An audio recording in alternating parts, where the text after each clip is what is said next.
25 de abril, básicamente, vamos a recordar que hoy es el Día Internacional de la lucha contra las violencias hacia las infancias. Y bueno, para poder aportar algunos de los datos, por ejemplo, en el 2022 en el mundo murieron 8 millones de niños por hambruna. En este momento en el mundo se están registrando 17 conflictos bélicos, 17 guerras declaradas entre países donde quedan los niños inmersos de estas guerras. En este momento también hay más de 50 conflictos también de enfrentamiento social, cultural, étnico, religioso, donde los niños son presas de todo esto. Y también como dato, recordar que el 2022 nuestro país cerró con 40 niños y niñas desaparecidas.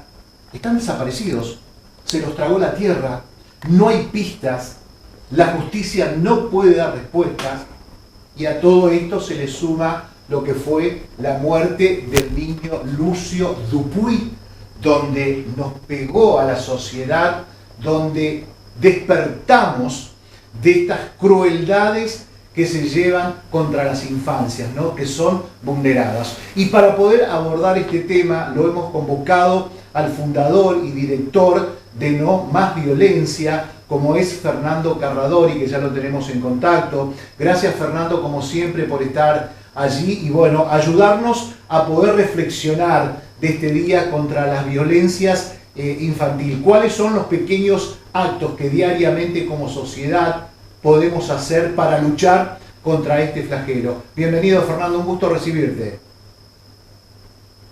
Un gusto, Mario, un gusto para toda la audiencia también poder estar aquí, un gusto para mí poder estar con ustedes. Y sí, lamentablemente este día nos hace reflexionar sobre las realidades, ¿no? Y sobre la realidad tan cruel de lo que significa la niñez, las infancias maltratadas. Vos nombraste allí algunas cifras que tienen que ver con extremos, pero hay miles y millones de niños vulnerados en sus derechos, en sus infancias, y en situaciones muy crueles, y no tenemos que remitirnos al África o a lugares donde uno piensa, bueno, allí pasa de todo. Aquí nomás, en nuestro conurbano, no solamente de la ciudad de Buenos Aires, sino de nuestras grandes ciudades, vemos miles de niños en situaciones extremas. Y algo que te preguntabas vos, ¿qué podemos hacer en lo cotidiano? Creo que lo primero que podemos hacer es no mirar para otro lado. La clave es no mirar para otro lado. La clave es poder ser la voz de los que no tienen voz y poder estar atentos a esto que está pasando. Volver a unir el cable que yo siempre digo del corazón con la mente, ¿no? Volver a sentir lo que ellos sienten, aunque nosotros no lo pasemos. Creo que ellos están esperando la infancia, niños, niñas, están esperando que los adultos podamos mirar no para otro lado, sino lo que les está pasando e involucrarnos. Bueno, nuestro país en esta situación donde, bueno, hoy 40% de pobreza, la indigencia, realmente son derechos de los niños que están siendo vulnerados también, ¿no? Es una forma de atropello, de violencia, pienso en la pobreza y en la exclusión de estos niños. Sí, no solamente nosotros nos remitimos, que son los grandes números, son los números que nos llaman la atención, el número que sale en los medios masivos de comunicación, la pobreza, la exclusión, pero no solamente la pobreza es falta de alimento o la desnutrición, sino que la pobreza también tiene que ver con una destrucción de todo el sistema educativo. La pobreza también tiene que ser con el abandono de esos niños.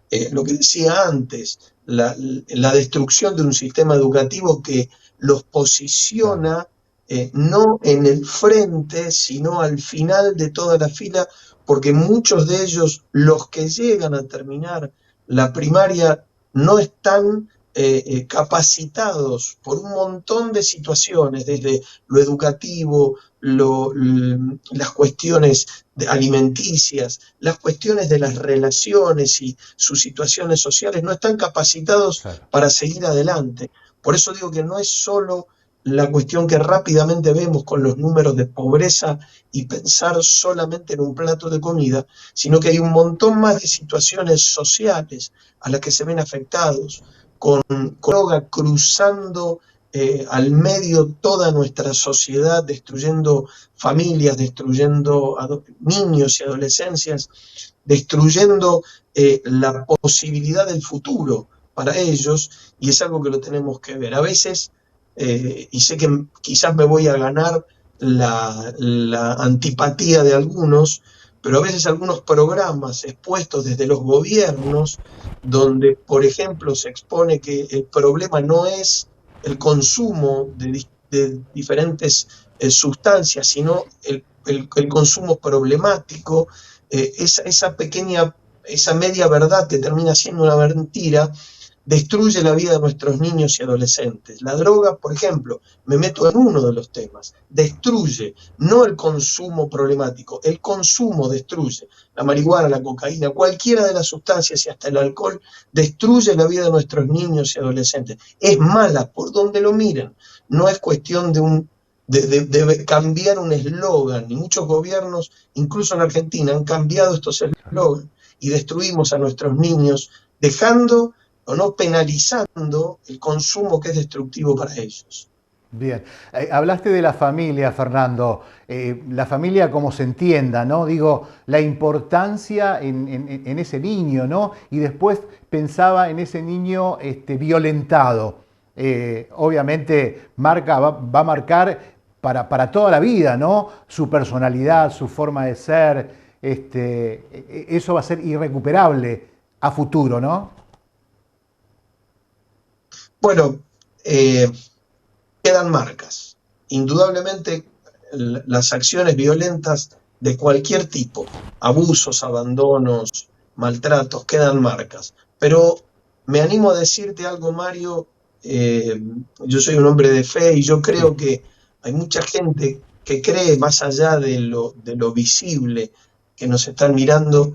Las cosas no son irrecuperables. Yo creo que hay posibilidades de salir adelante y de recuperar la vida de ese niño, de ese adulto, de ese adolescente, de ese joven que sufrió estas cosas. Muchos de nosotros, me incluyo, hemos sufrido heridas en la niñez, heridas duras, heridas que algunos plantean, bueno, esto de aquí no se sale más. Yo tengo una experiencia personal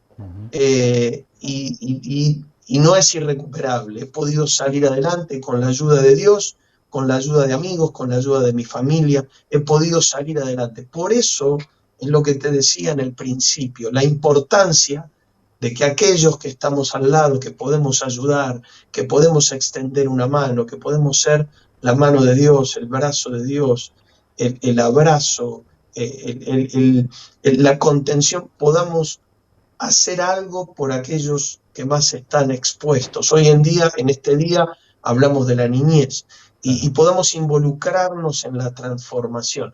Es posible, nada es irrecuperable. Yo creo que en Dios podemos recuperar incluso las cosas que están más destruidas, pero hace falta que aquellos que podemos hacer algo nos involucremos en cualquiera de las áreas, desde la educación, desde el gobierno, desde la acción social, desde cualquiera de las áreas, pero involucrarnos específicamente, decimos el día de hoy, por aquellos que no tienen voz y que necesitan que otros puedan hacer algo por ellos. Ya digo, pensaba para finalizar la entrevista, estamos en un año electoral, ¿no?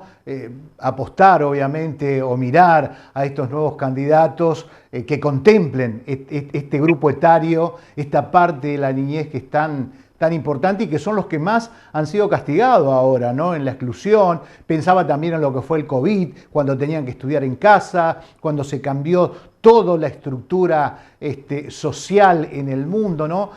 La clase más golpeada terminan siendo los niños, ¿no? Sí, indudablemente.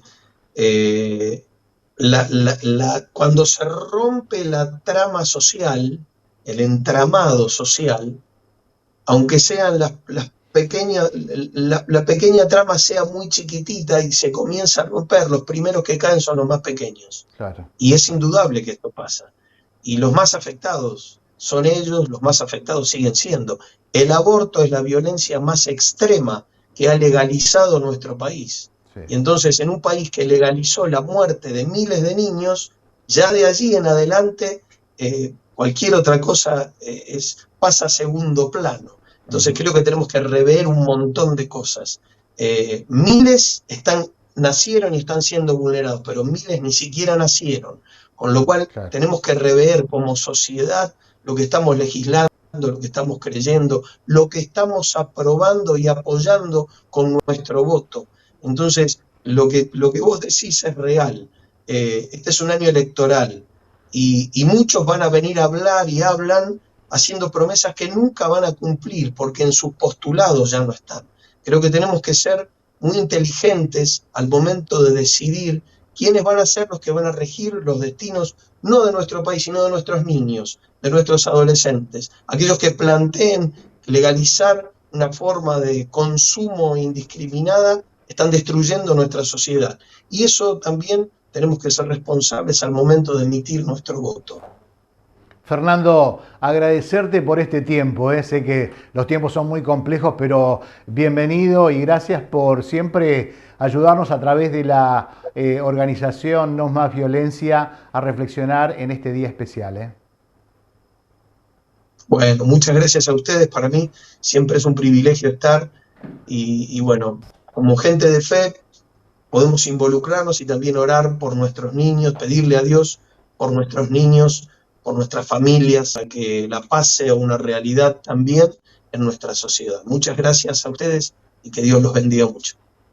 Bien, ahí lo teníamos a Fernando Carradori, justamente a través de director y fundador, ¿no?, de la ONG No Más Violencia, y que siempre se están expresando, ¿no?, ante determinados hechos, y creíamos importante poder reflexionar en este día que tiene que ver con No Más Violencia. UNICEF estableció un 25 de abril para que en todo el mundo se tome conciencia, se reflexione, se replantee, nosotros los mayores replanteemos de cuidar a nuestros niños, con esta situación mundial, ¿no?, que se da con guerras, con enfrentamientos culturales, étnicos, sociales, religiosos, donde quedan atrapados los niños que no tienen poder de defensa, están totalmente indefensos, quedan inmersos en esas mezquindades de la humanidad, ¿no?, y llevándolos y trasladándonos a la muerte. Y por el otro lado también reflexionar, en democracia el año pasado tenemos 40 niños y niñas que están desaparecidos en nuestro país. Se los tragó la tierra. La justicia no puede dar respuesta todavía porque no hay, desaparecieron. Parafraseando un poco a un viejo militar como era Videla, que decía el desaparecido es desaparecido y nada más. Y no nos podemos quedar con eso. Estamos en democracia. Debe haber una respuesta a saber qué pasó el año pasado con estos niños y niñas desaparecidos en nuestro país, en democracia, y que no hay respuesta tampoco para esos padres. Ese es un hecho de violencia. Continuamos con más.